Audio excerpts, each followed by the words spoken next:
Hello guys, welcome back to teacher talk. ഇന്ന് seventh സ്റ്റാൻഡേർഡിലെ first part text ബുക്കിലെ ലാസ്റ്റാണ് നമ്മൾ ഡിസ്കസ് ചെയ്യുന്നത്. അതിൽ ചെറിയൊരു യൂണിറ്റ് ഉണ്ട്, അതാണ് നമ്മളിന്ന് ഡിസ്കസ് ചെയ്യുന്നത്. The world of humour. Everybody likes jokes. Here are some good ones related to humorous situation from the lifes of eminent personalities. അപ്പോൾ നമുക്ക് എല്ലാവർക്കും ചിരിക്കാൻ ഇഷ്ടമല്ലേ, തമാശകൾ ഇഷ്ടമാണ്. ഇവിടെ നമുക്ക് പറയുന്നത് വെച്ചിട്ടുണ്ടെങ്കിൽ കുറച്ച് ഫണ്ണി ആയിട്ടുള്ള സിറ്റുവേഷൻസ് ആണ്, കുറച്ച് ചിരിക്കുന്ന ഒരുമായി ബന്ധപ്പെട്ട സിറ്റുവേഷൻസ്. അതും ഈ ഒരു എമിനൻറ്റ് പേഴ്സണാലിറ്റീസ് പറഞ്ഞാൽ ഫേമസ് പേഴ്സൺസിൻ്റെ അവരുടെ ജീവിതത്തിൽ നടന്നിട്ടുള്ള കാര്യങ്ങളാണ് ഇവിടെ പറയുന്നത്. The world of humour. ഇവിടെ ബെഞ്ചമിൻ ഫ്രാങ്ക്ലിൻ്റെ കുറച്ചൊരു ക്യാപ്ഷൻ കൊടുത്തിട്ടില്ല, അദ്ദേഹം പറഞ്ഞ കാര്യങ്ങൾ. ബെഞ്ചമിൻ ഫ്രാങ്ക്ലിൻ നമുക്കറിയാം, അദ്ദേഹം ഒരു ഓഥറാണ്, ബുക്ക് പബ്ലിഷിംഗ് ചെയ്യുന്നൊക്കെ ആളാണ്. I wake up every morning at 9 and grab for the morning paper. ഞാൻ എല്ലാ ദിവസവും രാവിലെ എന്ത് ചെയ്യും, എഴുന്നേൽക്കും, എന്നിട്ട് മോർണിംഗ് ന്യൂസ് പേപ്പർ എടുക്കും. Then I look at the obituary page. If my name is not on it I get up. എന്നിട്ട് ഞാൻ എൻ്റെ പേര് ഒബിച്വറി പേജിലുണ്ടോ നോക്കുകയാണ് ചെയ്യുന്നത്. ദാറ്റ് മീൻസ് ചരമകോളത്തിലേക്ക് നോക്കും, അതിൽ എൻ്റെ പേരില്ലെങ്കിൽ ഐ ഗെറ്റ് അപ്പ് എന്നാണ് പറയുന്നത്. ഇതിൽ നമുക്ക് ചെറിയൊരു 3 സ്റ്റോറീസിനെ വെച്ചിട്ടേ പറയുന്നുള്ളൂ. ആ 3 സ്റ്റോറീസ് വളരെ സിമ്പിളായിട്ടുള്ള 3 സ്റ്റോറീസാണ്. ആർതർ കോണൻ ഡോയൽ എന്ന് പറഞ്ഞാൽ അദ്ദേഹം ഒരു ഡിക്റ്റേറ്റീവാണ്, ഒരു ഫേമസ് ആയിട്ടുള്ള ഡിക്റ്റേറ്റീവാണ്, കുറ്റാന്വേഷണങ്ങളൊക്കെ കണ്ടുപിടിക്കുന്ന ഒരാളാണ് Arthur കോണൻ ഡോയൽ. The famous author of detective story once went to Paris. He hired a cab at the railway station to go to the hotel. അപ്പോൾ അദ്ദേഹം ഈ ഡിറ്റക്റ്റീവ് എഴുതുന്ന ആളാണ്. അപ്പോൾ അദ്ദേഹം ഒരിക്കൽ പാരീസിൽ പോയിട്ട് ഒരു ക്യാബ് വിളിക്കുകയാണ്. എങ്ങോട്ടേക്കാണ് പോകേണ്ടത് വെച്ചാൽ റെയിൽവേ സ്റ്റേഷനിൽ നിന്നും ഹോട്ടലിലോട്ട്. What hotel would you like to go to mister Conan Doyle? അപ്പം ആസ്ഡ് ദ ക്യാബ്മാൻ ചോദിക്കുകയാണ് ഈ കൊണാൻ ഡോയലിനോട് നിങ്ങൾക്ക് എവിടേക്കാണ് പോകേണ്ടത്. The writer was greatly surprised. How do you know my name he asked. അപ്പോൾ നമ്മുടെ റൈറ്റർ ചോദിക്കുകയാണ്, എങ്ങനെ നിങ്ങൾക്ക് എൻ്റെ പേരറിയാം? Well it is simple, the cabman said. ഇതോ സിമ്പിൾ അല്ലേ. The other day I read in the newspaper that you would probably visit Paris this week. അപ്പോൾ ഞാൻ ഈ അടുത്ത പത്രത്തിൽ വായിച്ചിരുന്നു, നിങ്ങൾ ഈ പാരീസിൽ ഈ ആഴ്ച വിസിറ്റ് ചെയ്യാൻ വരുന്നുണ്ടെന്ന്. Then I notice that your suit was made of good English tweed. അപ്പോൾ എന്താണ്, ഞാൻ നോക്കിയ സമയത്ത് നല്ലൊരു ഇംഗ്ലീഷ് ട്വീറ്റ് പറഞ്ഞാൽ നല്ലൊരു കട്ടിയുള്ള കമ്പിളീൻ്റെ ക്ലോത്ത് ഉണ്ടാവില്ല, അതുകൊണ്ട് നല്ലൊരു വെൽ ഡ്രസ്ഡ് ആയിട്ട് നിൽക്കുന്ന ആൾ നിങ്ങളേ ഉള്ളൂ. അപ്പം ഞാൻ വിചാരിച്ചു നിങ്ങളാണ് ആ ഒരു കൊണാൻ ഡോയലിന് എനിക്ക് മനസ്സിലായി എന്നാണ് പറയുന്നത്. Wonderful said Conan Doyle. മനോഹരം തന്നെ ആയിട്ടുണ്ട് പറഞ്ഞില്ലേ. You are a born detective. Thank you sir, the cabman replied. അപ്പം ആ ക്യാബ്മാനോട് പറഞ്ഞു, നിങ്ങളെന്താ ജന്മനാ ഒരു ഡിറ്റക്റ്റീവ് ആണല്ലേ, നിങ്ങളൊരു കണ്ടുപിടുത്തം നടത്തിയില്ലേ, അദ്ദേഹത്തിൻ്റെ ഡ്രസ്സ് നോക്കിയൊരു കണ്ടുപിടുത്തം നടത്തിയില്ലേ പറഞ്ഞു. അപ്പം നമ്മുടെ ക്യാബ്മാൻ പറഞ്ഞു, വളരെ നന്ദിയുണ്ട്, but I'm not exactly a good detective. Why do you say that? അപ്പോൾ നമ്മുടെ ഈ ക്യാബ്മാൻ പറഞ്ഞു, പക്ഷെ ഞാൻ അങ്ങനെ ഒരു ഡിറ്റക്റ്റീവ് അല്ല എന്ന് പറഞ്ഞു. അപ്പോൾ ചോദിക്കുകയാണ്, അതെന്താ നീ അങ്ങനെ പറയാൻ കാരണം? Asked the Conan ഡോയൽ.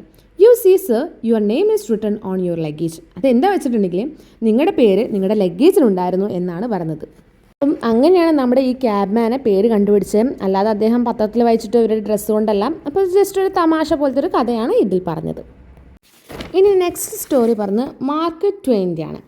ഇദ്ദേഹം ഒരു ഫേമസ് റൈറ്ററാണ്, അമേരിക്കൻ റൈറ്ററാണ്. Was travelling in France. അപ്പോൾ അദ്ദേഹം ട്രാവലിംഗ് ചെയ്യാണ് ഫ്രാൻസിലോട്ട്. Once he was going by train to Dijon എന്ന് പറഞ്ഞ സ്ഥലത്തിലോട്ടാണ് അദ്ദേഹം ട്രെയിനിൽ യാത്ര ചെയ്യുന്നത്. അത് ഡിജോൺ എന്ന് പറഞ്ഞൊരു സിറ്റിയാണ് നമുക്ക് പറയാം. That afternoon he was very tired and wanted to sleep. അപ്പോൾ അദ്ദേഹം ഉച്ചയ്ക്ക് ശേഷം വളരെയധികം ക്ഷീണിതനാണ്, അപ്പോൾ അദ്ദേഹത്തിന് ഉറങ്ങണം. He therefore asked the conductor to wake him up when they reached Dijon. അപ്പോൾ അദ്ദേഹം കണ്ടക്ടറോട് പറഞ്ഞു, നിങ്ങൾ എന്ത് ചെയ്യണം, ഡിജോൺ എത്തുന്ന സമയത്ത് തന്നെ വിളിക്കണം. But first he explain that he was A very heavy sleeper. പക്ഷെ അദ്ദേഹം ഒരു കാര്യം പറഞ്ഞു, ഞാൻ വളരെയധികം നല്ലൊരു ഉറക്കപ്രാന്തനെന്നൊക്കെ പറഞ്ഞില്ല, അതേപോലെ ഭയങ്കരമായിട്ട് ഞാൻ ഹെവി ആയിട്ട് ഉറങ്ങും. I will probably protect loudly when you try to make me up he said to the conductor. അപ്പോൾ നിങ്ങൾ എന്ത് ചെയ്യണം, ഞാൻ ചിലപ്പോൾ എന്ത് ചെയ്യും, നിങ്ങൾ വിളിക്കുന്ന സമയത്ത് പ്രൊട്ടസ്റ്റ് ചെയ്യാൻ പറഞ്ഞാൽ ആംഗ്രി ചെയ്യും. നിങ്ങൾ ചിലപ്പോൾ വിളിക്കുമ്പോൾ ഈ ഉറക്കത്തിൽ വന്ന് വിളിച്ചിട്ടുണ്ടെങ്കിൽ ചിലവരൊക്കെ ആംഗ്രി ചെയ്യാറില്ല, അതേപോലെ നിങ്ങൾ അങ്ങനെ വിളിക്കുമ്പോൾ ഞാൻ ആംഗ്രി ചെയ്യുമെന്ന് പറഞ്ഞു. അപ്പോൾ കണ്ടക്ടർ പറയാം, but do not take any notice, just put me off the train anyway. അപ്പോൾ നിങ്ങൾ എന്ത് ചെയ്യണം, എന്തായാലും എത്തുന്നതിന് മുന്നേ എന്ത് ചെയ്യണം, എന്നെ വിളിക്കണം എന്ന് പറഞ്ഞു. When the Mark Twain walk up the train was already in Paris. അങ്ങനെ നമ്മുടെ മാർക്ക് ട്വെയിൻ എന്ത് ചെയ്തു, എഴുന്നേറ്റ് നോക്കിയപ്പോൾ ട്രെയിൻ പാരീസിലെത്തിപ്പോയി. The angry writer ran up to the conductor and said, I have never been so angry in all my life. അങ്ങനെ എന്ത് ചെയ്തു, ഈ നമ്മുടെ ഇയാൾ കണ്ടക്ടറുടെ അടുത്തേക്ക് ഓടിയിട്ട് ആംഗ്രിയോട് ചെന്നു. The conductor looked at him calmly. അപ്പോൾ അദ്ദേഹത്തെ എന്ത് ചെയ്തു, കണ്ടക്ടർ വളരെയധികം ശാന്തതയോട് നോക്കി. You are not half as a angry as the American whom I put off the train at Dijon he said. അപ്പോൾ എന്താ വെച്ചാൽ അതേ പറഞ്ഞാൽ ഇത്രയും ദേഷ്യം ഞാൻ പിടിച്ചിട്ടില്ല പറഞ്ഞു. അപ്പോൾ കണ്ടക്ടർ പറഞ്ഞു, നിങ്ങളിപ്പോൾ പിടിച്ചത് പകുതി ആംഗ്രിയാണ്. ഞാൻ നിങ്ങൾക്ക് മുൻപ് എന്ത് ചെയ്തു, നിങ്ങൾ ഈ ദേഷ്യം പിടിക്കുന്നതിന് മുന്നേ ഞാൻ ഒരു വട്ടം നിങ്ങളെ ഫുൾ ദേഷ്യം പിടിച്ച് കണ്ടു. അതെങ്ങനെയായിരിക്കും, ആ ട്രെയിന് ഡിജോൺ എത്തിയ സമയത്ത് അദ്ദേഹം വിളിച്ചിട്ടുണ്ടാവില്ലേ കണ്ടക്ടർ. അപ്പോൾ അദ്ദേഹം ഫുള്ളായിട്ട് എന്ത് ചെയ്തു, ദേഷ്യം പിടിച്ചു. പക്ഷേ അദ്ദേഹം ഇപ്പം ദേഷ്യം പിടിച്ചത് പകുതിയേ ഉള്ളൂ എന്നാണ് പറയുന്നത്. അപ്പോൾ അദ്ദേഹം എന്ത് ചെയ്തിട്ടുണ്ടാവില്ല, എഴുന്നേറ്റിട്ടുണ്ടാവില്ല. അതാണ് ഇതിൻ്റെ റീസൺ എന്ന് പറയുന്നത്. ഇതൊരു ജസ്റ്റ് ഒരു ഫണ്ണി സ്റ്റോറിയാണ്. നെക്സ്റ്റ് ഇതിലെ മൂന്നാമത്തെ സ്റ്റോറി, ആൽബർട്ട് ഐൻസ്റ്റീൻ അറിയാം, നമുക്ക് ബൾബൊക്കെ കണ്ടുപിടിച്ച ആളാണല്ലേ. Was apparently a late talker and his parents were worried about his mental development. അതായത് ഈ ആൽബർട്ട് ഐൻസ്റ്റീനൊക്കെ വളരെ മെല്ലെ, അതായത് കുറേ നാളുകൾക്ക് ശേഷം സംസാരിച്ച ലേറ്റ് ടോക്കറാണല്ലേ, സാവധാന സമയമൊക്കെ സംസാരിച്ച ആളാണ്. സോ അദ്ദേഹത്തിൻ്റെ പാരൻസിനൊക്കെ വളരെയധികം മെൻറ്റൽ ഡെവലപ്മെൻറ്റ് വളരെ വെറി ചെയ്തു. അവർക്കൊക്കെ മാനസികപരമായിട്ടുള്ള പ്രശ്നങ്ങളുണ്ടായിരുന്നില്ല തൻ്റെ മകൻ വളരെ ലേറ്റായി സംസാരിച്ചതിൽ. At last, at the supper table, one night, he broke his silence to say, the soup is too hot. Greatly relieved, his parents asked why he had never said ever before. അപ്പം അവർ supper കഴിക്കുന്ന സമയത്ത്, supper പറഞ്ഞാൽ രാത്രിയിലെ food കഴിക്കുകയാണ്. അപ്പോൾ എന്തു പറഞ്ഞു, broke his silence to say, അവരുടെ സൈലൻസിനെ പൊട്ടിച്ചുകൊണ്ട് പറയാണ്, the soup is too hot, ഈ സൂപ്പ് എന്താ വളരെയധികം ഹോട്ടാണെന്ന് പറയാണ്. സോ അവരെന്ത് ചെയ്തു, പാരൻസ് എല്ലാവരും ഞെട്ടിപ്പോയി അല്ലേ, അവന് സംസാരിച്ചു. അപ്പോൾ ഇതിന് മുന്നേ അങ്ങനെ ഒരു വേർഡ് അവൻ പറഞ്ഞിട്ടില്ല. ഇങ്ങനെ അപ്പോൾ ചോദിക്കുകയാണ്, നീ ഇതിന് മുന്നേ ഇങ്ങനെ പറഞ്ഞിട്ടില്ലല്ലോ. അപ്പോൾ Albert replied, because everything was all right till today. അതായത് എന്തുകൊണ്ടാണ് പറയാന്ന് വെച്ചാൽ ഇന്ന് വരെ എല്ലാ കാര്യങ്ങളും നന്നായിരുന്നു, ഇത് മോശമായതുകൊണ്ടായിരിക്കും അദ്ദേഹം എന്ത് ചെയ്തത് സംസാരിച്ചിട്ടുള്ളത്. അപ്പോൾ ഒരു ഹ്യൂമർ സെൻസിൽ അതിനെ നിങ്ങൾ എടുക്കുക. ഇനി നമുക്കിതിൽ ക്വസ്റ്റ്യൻസ് ഡിസ്കസ് ചെയ്യാം. Do you think the cabman is good detective? Why? അപ്പോൾ നിങ്ങൾ വിചാരിക്കുന്നുണ്ടോ ക്യാബ്മാൻ ഒരു നല്ലൊരു ഡിറ്റക്റ്റീവാണ്?